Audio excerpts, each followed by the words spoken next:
এটা বহিষ্কৃত সাংসদ, আর এটা আমি একটা ব্যাজ অফ অনার হিসাবে আমি এটাকে পড়ছি। যেদিন আমাকে বহিষ্কার করেছিল আমি বলেছিলাম যে এটাই আপনাদের পতন, কারণ গণতন্ত্রের টুটি চেপে ধরার সবচেয়ে বড় সাইন যে আপনি একজন নির্বাচিত প্রতিনিধিকে অবৈধভাবে যখন বহিষ্কার করেন তখন বোঝা যায় যে আপনি সংসদীয় গণতন্ত্রের কোনো নিয়মই মানে না। ভারতবর্ষ পৃথিবীর সবচেয়ে ইন্ডাস্ট্রিয়ালাইজ নেশন হিসাবে পরিচিত নয়। ভারতবর্ষের জিডিপি হাইয়েস্ট পার ক্যাপিটা জিডিপি আছে বলে ভারত বিশ্ববিখ্যাত নয়। ভারতের পরিচিতি, ভারতের খ্যাতি হচ্ছে যে Bharat largest parliamentary democracy in the world. এটাই ভারতবর্ষের পরিচয়। ভারতের মানুষ গরিব হোক, খেটে খাওয়া হোক, পিঠে কাপড় না থাকুক, একবেলা ভাত খায়, কিন্তু 5 বছরে একবার সে কিন্তু রাজা মহারাজা। তার বুড়ো আঙুলের যা জোর, সেই রাজা মহারাজার বুড়ো আঙুলেও সেই একজন। 1 person 1 vote। পৃথিবীর অনেক অনেক দেশে, আমেরিকা, মার্কিন যুক্তরাষ্ট্র, United kingdom, great Britain, England, সেখানে কিন্তু তারা বলে যে নারী পুরুষ একতা সমতা নিয়ে আমাদের লেকচার দেয়। মার্কিন যুক্তরাষ্ট্র বলেন, গ্রেট ব্রিটেন বলেন, পৃথিবীর অনেক দেশে ভোট দেওয়ার অধিকার নারীদের পুরুষের পরে দেওয়া হয়েছে, একটা বড় আন্দোলনের পরে হয়েছে। ভারতবর্ষের মাটিতে কিন্তু যখন আমাদের সংবিধান লেখা হয়েছিল, আমাদের ফাউন্ডিং ফাদাররা প্রথম থেকে ভেবে নিয়েছিল যে ভোট দেওয়ার অধিকার নারী এবং পুরুষকে একসাথে এক সময় দেওয়া হবে। তাই ভারতবর্ষের পরিচিতিটা আলাদা, ভারতবর্ষের বিশ্বের স্টেজে আলাদা পরিচয়। আজকে এই মোদির জন্য আমাদের এই পরিচয়, আমাদের এই খ্যাতি, আমাদের লজ্জায় মাথা কাটা যাচ্ছে। আজকে আমি আপনাদের সামনে দাঁড়িয়ে আছি, আমি একটা জলজাগ্রত উদাহরণ যে ভারতবর্ষের গণতন্ত্র, লোকে বলে না হিন্দু খতরে মে হ্যাঁ, বিজেপি বলছে হিন্দু খতরে মে নেই হ্যাঁ, লোকতন্ত্র খতরে মে হ্যাঁ, হিন্দু খতরে মে নেই হ্যাঁ, সংবিধান খতরে মে হ্যাঁ। কারণ একজন জনপ্রতিনিধিকে, একজন পার্লামেন্টারিয়ানকে ভারতবর্ষে 78টা মহিলা সাংসদের মধ্যে আমি একজন, 135 কোটি মানুষের মধ্যে আমি 78-এর একজন মহিলা সাংসদ। আমাকে সরাবার কিন্তু খালি দুটো পদ্ধতি আছে। এক, কৃষ্ণনগরের মানুষ বোতাম টিপে আমাকে সরাবে, যেটা কৃষ্ণনগরের মানুষ এখন অব্দি করেনি, এবং আশা করি 4 তারিখে যখন বাক্স খুলবো করবে না। দ্বিতীয় পদ্ধতি কি, যদি কোনো ভারতবর্ষের আদালত, any court of the land, যদি আমাকে 2 বছরের বেশি কোনো সাজা দেয়, শাস্তি দেয়, তবে আমি ডিসকোয়ালিফাই হতে পারি। কোনো সাজা তো দূরের কথা, কোনো চার্জশিটও হয়নি। তাই আমাকে আপনি বহিষ্কার করতে পারেন না। গলার জোরে 303টা এমপির একা সংখ্যাগরিষ্ঠতা দেখিয়ে, ব্রুট মেজরিটি দেখে অবৈধভাবে আপনারা একটা পুরসভার মাধ্যমে, আপনারা তো দিনরাত রাম রাজ্য, রামকে তো আপনি ভূত এজেন্ট বানিয়ে নিয়েছেন। দিনরাত আমাদের রামায়ণ রামায়ণ রামায়ণ রাতে শেখাতে আসেন মোদীজি। 8ই ডিসেম্বর যেটা হয়েছিল ভারতবর্ষের পার্লামেন্টে, ওটা পুরসভাতে পরিণত হয়েছিল। অন্ত ধৃতরাষ্ট্রের মতো লোকসভার স্পিকার ওম বিড়লা, আমি যা খবর পাচ্ছি, না ব্যাঠিয়ে করে আমাকে 5 বছর মাথা খারাপ করলো। এখন নাকি ওটার মানুষই তাকে না বলে বসিয়ে দিচ্ছে, যে এখন অব্দি খবর আছে। সে অন্ত ধৃতরাষ্ট্রের মতো ওম বিড়লা ওখানে বসেছিল, আর দুর্যোধন দুঃশাসন যেরকম গিয়ে দ্রৌপদীর চুলের মুঠি নিয়ে তাকে বস্ত্রহরণ চিরহরণ করার চেষ্টা করলেন, যে শ্রীকৃষ্ণকে দ্রৌপদী বলেছিলেন যে আমার দায়বদ্ধতা আছে বলে আমার অধিকার আছে, ঠিক সেই কথা দ্রৌপদী কিন্তু শ্রীকৃষ্ণকে বলেছিলেন যে আমাকে বাঁচাও। শ্রীকৃষ্ণের হাত তার উপরে ছিল বলে দুঃশাসন মূর্ছে গেল, শাড়ি কিন্তু খুলল না। আমাকে ঠিক সেইভাবে তারা চিরহরণ করার চেষ্টা করেছিল। ভারতবর্ষের মানুষের হাত, বাংলার মানুষের হাত আমার মাথার উপর ছিল বলে কিচ্ছু করতে পারেনি। বলছো খতম হয়ে গেল ও ছড়িয়ে। আদানি ফোন করে লোককে বলছিল মমতা সে বাদ হয়ে গেল, টিকিট নেই দেगी মমতা। মমতা নাকি বাগের বাচ্চা, ভাই তোমরা চেনো না। প্রথম টিকিট আমার অ্যানাউন্স করেছিল, এবং প্রথম নির্বাচনী প্রচার যেটা মমতা ব্যানার্জি উত্তরবঙ্গ থেকে শুরু করে, এরা কিন্তু কৃষ্ণনগর থেকে শুরু করেছিল। আর গতবার 65,000 ভোটে জিতেছিলাম, এবার তার বেশি ভোটে জিতে আপনার মুখে ঝামা ঘষে দেবো। সিপিএম-এর এখানে কাউন্সিলর আছে, খুব ভালো। গণতন্ত্র অনেক পার্টি থাকবে, লোকে ভোটে জিতে আসবে, এটাই তো বিউটি অফ ডেমোক্রেসি। তাদের কাউন্সিলর আছে, নো প্রবলেম। কিন্তু এটা কাউন্সিলরের ভোট এটা কাউন্সিলরের ভোট নয়, এটা নালা নর্দমা নিকাশি ব্যবস্থা, আইমাস লাইট, দৈনন্দিন সার্টিফিকেট, পুর প্রতিনিধির কাছ থেকে পৌরসভার পরিষেবার ভোট নয়। এটা ভারতবর্ষের সোলকে বাঁচাবার ভোট, এটা সংসদীয় গণতন্ত্রকে বাঁচাবার ভোট। আগামী দিনে আপনি কি খাবেন, কি পড়বেন, কাকে ভালোবাসবেন, সেই মৌলিক অধিকারকে বাঁচাবার ভোট। কোভিডের আগে আমরা বুঝতাম না অক্সিজেন বা শ্বাস নিচ্ছি এই হাওয়াটার দাম কত। আমরা ভাবতাম হাওয়া আছে, সবাই শ্বাস নিচ্ছি, বেঁচে আছি, নো প্রবলেম। কোভিড যখন এলো তখন আমরা অক্সিজেনের মূল্যটা বুঝলাম, তখন নাকে রক্ত তুলে আকাশ পাতাল করতাম অ্যাক্সিডেন্টের অক্সিজেনের জন্য। ঠিক তেমনি আমরা যারা এখানে বসে আছি সবাই স্বাধীন ভারতবর্ষে জন্মগ্রহণ করেছে। স্বাধীন ভারতবর্ষে জন্মগ্রহণ করে স্বাধীনতার যে কি মূল্য, মৌলিক অধিকার, নিজের ব্যক্তিগত ফ্রিডমের যেটা মূল্য, সেটা আমরা টেক ইট ফর গ্রান্টেড। আমরা ভেবেই নিচ্ছি যে দুর্গাপুজো নবমীর দিন আমি নিজামে গিয়ে রোল খাবো, আমি দুর্গাপুজোর দশমীর দিন আমি 5 কেজির পাঠা খাবো না 6 কেজির পাঠা খাবো, সেটা আমি গড়িয়াহাট মোড় থেকে কিনবো না পার্ক সার্কাসের হাজি থেকে কিনবো না কলেজ স্ট্রিটের গোপাল পাঠা থেকে কিনবো। বাস্তব কিনা? যদি বিজেপির এমএলএ হতো, জয়পুরে জিতে যেদিন জিতলো তার পরের দিন জয়পুরের রাজস্থানের এমএলএ গিয়ে মাংসের দোকান বন্ধ করে দিল।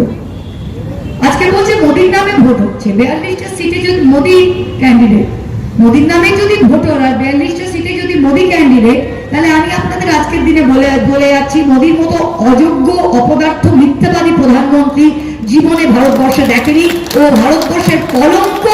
আজকে মোদি বলছে যে গান্ধী সিনেমা যদি রিচার্ড অ্যাটেনবরো না বানাতেন তাহলে নাকি বিশ্বের গান্ধীর নাম কেউ শুনতো না। আজকে মোদি এটা বলেছেন।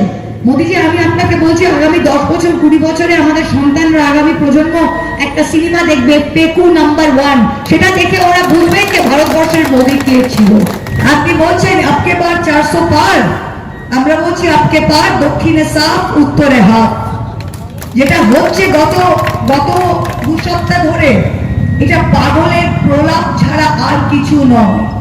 মোদিজির মিথ্যে কথা আমরা প্রথম থেকে দেখেছি। আসলে এরা কি জানেন, আমার বলতে এতটুকু দ্বিধা নেই, এতটুকু দ্বিধা নেই, আর আমি যা বলি তার থেকে আমি 1 ইঞ্চও সরি না। এতটুকু দ্বিধা নেই যে মোদিজির মতো মিথ্যেবাদী, he is a pathological liar. বিজেপির মতো নীতিহীন, আদর্শহীন, দেউলিয়া হনুমানের দল যে কোনোদিন ভারতবর্ষের মস্তকে বসেছিল, এটা আমাদের কলঙ্ক। আর গত 2019-এ ভারতবর্ষে বা বাংলায় যে আমাদের ছলনা করে, ঢক খাইয়ে, ঘোল খাইয়ে, তারা পুলওয়ামা বালাকোট একদিকে করে অন্যদিকে নাগরিকত্বের ঘোল খাইয়ে যে 18টা আসন জিতেছিল, এটা আমাদের লজ্জা। যখন ইন্দিরা গান্ধী 32টা গুলি খেয়েছিলেন, সেই বছর কংগ্রেস পার্টি 16টা সিট পেয়েছিল, আর এই হনুমানের দল গত লোকসভায় 18টা আসন পেয়ে গেল। এখানে উদ্বাস্ত কলোনি অনেক আছে যাদবপুর লোকসভায়, তারা দুয়ার তুলে নাকি ভোট দিয়েছিলেন মোদিজিকে গতবার। আমিও নদিয়া থেকে, নদিয়ার 55 লক্ষ মানুষের মধ্যে 22 লক্ষ ওপার বাংলার হিন্দু দুহাত তুলে ভোট দিয়েছিল। বনগাঁ বেরিয়ে গেল বিজেপি, রানাঘাট 2.5 লক্ষ ভোটে বিজেপি জিতে গেল। এবার কিন্তু মানুষ বুঝে গিয়েছে যে 5 বছর যে ভোট দিচ্ছে, যে ব্যাংক অ্যাকাউন্ট আছে, আধার কার্ড আছে, সে নাগরিক।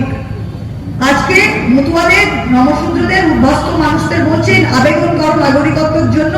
আবেদনপত্রের ফার্স্ট কোয়েশ্চেন, প্রথম প্রশ্ন, আপনি ভারতবর্ষের আজকের দিনে নাগরিক, হ্যাঁ কিনা? তার মানে আপনি যদি এই নাগরিকত্ব চান, তাহলে আপনাকে স্বঘোষিত আজকে নিজেকে সার্টিফিকেট দিতে হবে যে আজকের দিনে আপনি নাগরিক নন। তার মানে আপনি নিজেকেই নিজে বেনাগরিক করে দিচ্ছেন। আসামের 12 লক্ষ হিন্দু যেরকম বন্দি শিবিরে পড়ছে, আপনারও আগামী দিনে সেই অবস্থা হবে। বাংলার 11 কোটি মানুষের মধ্যে একটা আবেদন পত্র আজ অব্দি পড়েনি, আজকের দিনে একটা এখনো পড়েনি। যেই মতুয়া মহাসংঘ দুহাত তুলে বিজেপিকে সমর্থন করলো, আজকে সেই মতুয়া মহাসংঘ নদিয়াতে বলে দিয়েছে, হুইপ জারি করে দিয়েছে, আবেদন কেউ করবে না, বিজেপিকে ভোট দেওয়া যাবে না। আপনি 10 বছর দিল্লি চালিয়েছেন, আপনি ভোট চান? আপনি তো নোট বাতিল করবেন, নোট বাতিলের নামে ভোট চান না, কারো টাকা তো উড়িয়ে দিয়েছেন, আপনি ভোট চান?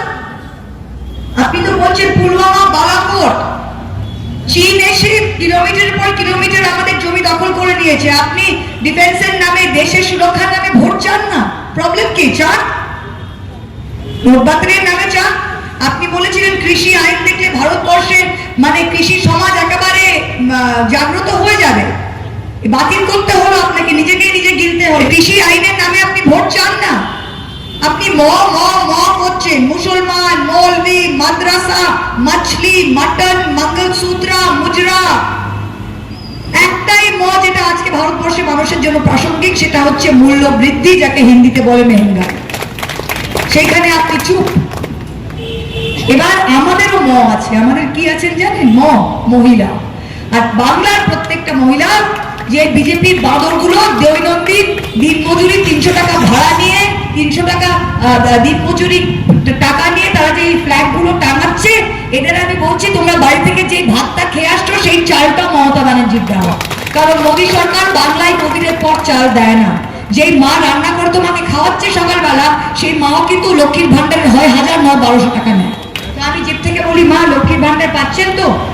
90-95% হেসে বলে হ্যাঁ পাচ্ছি। যারা বিজেপিকে ভোট দেয় তারা না বলতে পারছে না, এদিকে হ্যাঁ মুখ দিয়ে বেরোচ্ছে না, তারা বোবা কালার মতো দাঁড়িয়ে থাকে। আপনি দেখবেন নিজের ভোটে প্রচার করে যারা বিজেপিকে ভোট দেয়, যাদের মহিলা মোর্চা না কি বলে, ঠিক আছে, তাদের আপনি যত উগ্র যতই দেখবেন, সে চন্দন কাঠের মালা আর ওই যে কাঠের মালা আর মাথায় একটা চন্দন, এটা দেখলেই আমার ভয় লাগে। এরা সব নেবে, এরা চাল নেবে, এরা রাস্তায় চলবে, এরা স্বাস্থ্যের সাথে কার্ড নেবে, এরা একটা নয় এরা দুটো ঘর নেবে, এরা বার্ধক্য ভাতা নেবে, এরা লক্ষ্মীর ভান্ডার নেবে, এদের বাচ্চারা কন্যাশ্রী নেবে। কিন্তু ওরা এসে বলবে যে না ভাই, ভোটের সময় হরি সংকীর্তন গাইবে। খালি পেটে হরির নাম করা যায় না ম্যাডাম, বুঝে নেন। নামযজ্ঞ করতে হলেও এক মুঠো চাল এক মুঠো ডাল নিয়ে করতে হয়। মমতা ব্যানার্জি ভরা পেটে রেখেছে তো, রাজধর্ম পালন করেছে। যদি মোদির মতো কিটকিটে মানসিকতা থাকতো দিদি, মোদির মতো 16 লক্ষ মানুষের বাংলার বাড়ির টাকা বন্ধ করে দিত, 100 দিনের মজুরি বন্ধ করে দিত। যদি আমরা আমাদের যা যা জিনিস আমরা যদি তৃণমূলের ছেলেকে বলতাম যে আপনারা লিস্ট তৈরি করেন, যারা যেটা সিপিএম করতো, যে পার্টি করলে সব পাবে, পার্টি না করলে সব পাবে না। মমতা ব্যানার্জি এটা করেনি, রাজধর্ম পালন করেছে। তাই জন্য লম্বা গলায় আপনারা আজকে সিপিএম আর বিজেপি করতে পারছেন, সেটা একবার ভাবেন। আমি সিপিএম এর উপর একটা শব্দ ওয়েস্ট করতে চাই না, দেয়ালে লেখা আছে, শুনলে আমার হাসি পায়, সিপিএম আবার ভোট চায়। বাংলার মানুষ 2009 সালে প্রত্যাখ্যান করেছে, 11 সালে প্রত্যাখ্যান করেছে, তাদের 14 সালে বার করে দিয়েছে, 16 সালে বার করেছে, 21 সালে বার করেছে। বাংলার মানুষ অত বেকুব নয়, তারা রাজনৈতিক সুবুদ্ধি সম্পন্ন মানুষ। তারা ডাস্টবিন থেকে গিয়ে আবার কুড়িয়ে যেটাকে প্রত্যাখ্যান করেছে, পরিত্যাগ করেছে, সেই রিজেক্ট মাল আর ফিরিয়ে আনবে না। একটা ওয়ার্ড জিতেছে, জিতুক। কলকাতা কর্পোরেশনে একটা কাউন্সিলর আছে, আসুক। এটা ইন্ডিয়াকে বাঁচাবার লড়াই। এখানে CPM is not any part of it. এটা যে সিপিএম এর ভোটার সেও জানে, সেও জানে। তাই লড়াইটা এবার পরিষ্কার, এটা হচ্ছে গণতন্ত্রকে বাঁচাবার লড়াই। পরিষ্কার বুঝে নিন, এটা কোনো বড় লেকচার নয়, এটা মূল্যবৃদ্ধিকে হ্রাস টানার লড়াই। এই ভোটটা আপনারা খুব ভেবেচিন্তে দেবেন, কারণ আগামী দিনে এই যে কালিমালিপ্ত চ্যাপ্টার রয়েছে ভারতবর্ষের ইতিহাসে, আগামী প্রজন্ম আমাদের যাচাই করবে। তারা কিন্তু আমাদের দেখে বলবে যে এই ফ্যাসিবাদ সরকারের টাইমে কে সোজা দাঁড়িয়েছিল আর কে মুছে গিয়েছিল। কারণ কথাটা আমি যেটা বলেছিলাম, খাঁটি কথা বলেছিলাম। আজকে ভারতবর্ষে একটা মেইন স্ট্রিম মিডিয়ার মালিক নেই যে হামাগুড়ি দিচ্ছে না। আর আরেকটা জিনিস মোদী বাবু পরিষ্কার বলে দিচ্ছি, আপনার 272 হচ্ছে না। আর এই মিডিয়া মালিকরাই যারা আপনার থেকে প্রশ্ন নিয়ে উত্তর নিয়ে আপনাকে বাহ মোদীজি বাহ, বাহ মোদীজি বাহ। মোদী বলছে আমি কোন জননীর গর্ভ থেকে জন্ম নিইনি, আমি স্বয়ং ভগবান। লোকে শুনছে। মোদী বলছে মা বেঁচে ছিল তখন বলতাম মায়ের ছেলে, মা এখন গেছে এখন বলছি আমি ভগবানের ছেলে, এবার যা করার দেখে নেন। मुझे 1984 সালে हम जब बचपन में हम कलकत्ता गया था, 84 সালে আমি মেট্রো চড়েছি। আর তোর একই টাইমে তোর জন্মের তারিখটাও আছে 1950। 1984 সালে মেট্রো তৈরি হয়েছে, তোর বয়স 34, কোন সা বাচ্চা থা? মোদী এমন একটা মানুষ, সে সত্যিই করে কারো জন্মের জন্ম থেকে সে গর্ব করে, সে ওপর থেকেই টপকে পড়েছে আমার যা মনে হয়। কারণ তার সাথে কেউ স্কুলে পড়েছে এমন দ্বিতীয় ব্যক্তি ভারতবর্ষের কত মোদী মিডিয়া খুঁজে পায়নি। কেউ বলতে পারে না আমি পাঠশালায় মোদীর সাথে পড়েছি। কেউ বলতে পারে না দিল্লি বিশ্ববিদ্যালয়ে আমরা আরটিআই অ্যাপ্লিকেশন করলাম, উত্তর দিল না যে মোদী ইউনিভার্সিটিতে পড়েছে, জানলাম না। মোদী বললে ও চা বিক্রি করতো, সেই স্টেশন যেটাতে ও বলছে চা বিক্রি করতে, ও বলছে যখন ওর 14 বছর বয়স ওই স্টেশনটা ছিলই। এ হারের মিথ্যেবাদী, আপনি ভাবেন, এ হারের মিথ্যেবাদী। আপনি মঙ্গলসূত্র করছেন। 1970 সাল থেকে গুজরাটের একজন মহিলা আপনার জন্য অপেক্ষা করছে হাতে মঙ্গলসূত্র সুতরাং আপনি ওখানে যান, নিজের দায়িত্ব পালন করেন, তারপর এখানে আসেন আমাদের শেখাবার। আর প্রত্যেকটা মহিলাকে বলছি, যদি পুরুষ মানুষের মধ্যে, বেটা ছেলের মধ্যে 10 জনে 6 জন মমতাদিকে ভোট দেয়, তাহলে এই ভোটে মহিলাদের মধ্যে 10 জনের 9 জন কিন্তু মমতাদিকে ভোট দেওয়া দরকার। উনি শুনতে চান, আমরা মহিলা, আর আমরা আপনাকে পাঠাবো সোজা মার্গদর্শক মন্ডলে, আপনি উপদেষ্টাকারী কমিটিতে বসে আগামী জীবন কাটান। আমি প্রতিজ্ঞা করেছিলাম ভারতবর্ষের পার্লামেন্টের সিঁড়িতে দাঁড়িয়ে যে তোমাদের শেষ আমরা দেখব, চিতা আমরা তুলব। এরা আসলে না দেখাই এরা সিংহ, এরা আসলে খ্যাপসিয়া। আমি তো এদের উল্টো দিকে দেখেছি, আমি দেখেছি একবার সোজা দাঁড়িয়ে ওদের এগেন্সে যদি খ্যাক করে দাঁড়ায় লেজ গুটিয়ে পালিয়ে যায়। আমি খুব ক্লোজলি দেখেছি। ওরা ভেবেছিল আমাকে পরিষ্কার করে মহুয়ার শিং কেটে দেবো, মহুয়ার দাঁত ভেঙে দেবো, মহুয়ার ল্যাচ কেটে দেবো, ডানা কেটে দেবো। কি করলো? কিচ্ছু হলো না। এটাও মোদীজির প্ল্যান, যেটা ব্যাকফায়ার করেছে। উনি ভেবেছিল 80 দিন টানবেন, উনি একা কন্যাকুমারী থেকে কাশ্মীর উনি যাবেন, একটা ঘোড়া দৌড়ে দৌড়ে দৌড়ে দৌড়ে ভোট করবে, অপোজিশন বিরোধী পক্ষে দম ফুরিয়ে যাবে। তাই আমি 65 দিন নিজের ভোট করে গা পুড়িয়ে 13 তারিখ ভোট করে 14 তারিখ থেকে অন্যের প্রচার বেরিয়েছে। আমাদের দম ফেরোবে না, আমাদের দম ফুরোবে না মোদীজি। আমরা বাঘের বাচ্চা, অনেক দেখেছি। আপনাদের ওই ঢোকলা খাওয়া, খান্তি খাওয়া, ভাই আপনারা আমাদের চেনেন না। আপনাদের কি আছে? সবিতা বেন, ললিতা বেন আছে, আমাদের দুর্গা আছে, শক্তি আছে, কালী আছে, কি আছে? কি বলছেন আপনারা? আমাদের চিনেন? আপনারা আমাদের চেনেন? আপনারা আমাদের রাম শেখাবেন? ওই জবরদস্তিতে মাথায় বন্দুক থেকে জয় শ্রীরাম বলে আপনারা আমাদের ঠেকাবেন? ভাই, হিন্দু ধর্ম আমরা আপনাদের লিস্ট দিয়েছি, আমিও বারেন্দ্র ব্রাহ্মণ। হিন্দু ধর্ম আমরা কি চুক্তি করে ওদের লিস্ট দিয়েছি গুজরাটের দুটো গুন্ডাকে, যে যা তোরা ফেরিওয়ালার মতো 400 400 400 400 করে হিন্দু ধর্মকে ব্যাচ? আমরা দিয়েছি? আমরা সব লেচ্ছ, শুধু ওরাই হিন্দু। একবারের মতো এই জঙ্গলি হিংস্র দলটাকে একদম শেষ করুন। এখানে 81% পোলিং হয়েছিল, 84% মহিলাদের পোলিং হয়েছিল। আমরা চাই প্রত্যেকটা ওয়ার্ডে যেন এবার ডবল, যা হার ছিল তার থেকে বেশি হারে পোলিং হয়। একবারের মতো ভারতবর্ষের ইতিহাস থেকে, ভারতবর্ষের ইতিহাসের পাতা থেকে এই বিজেপিকে ধুয়ে মুছে সাফ করে দিই।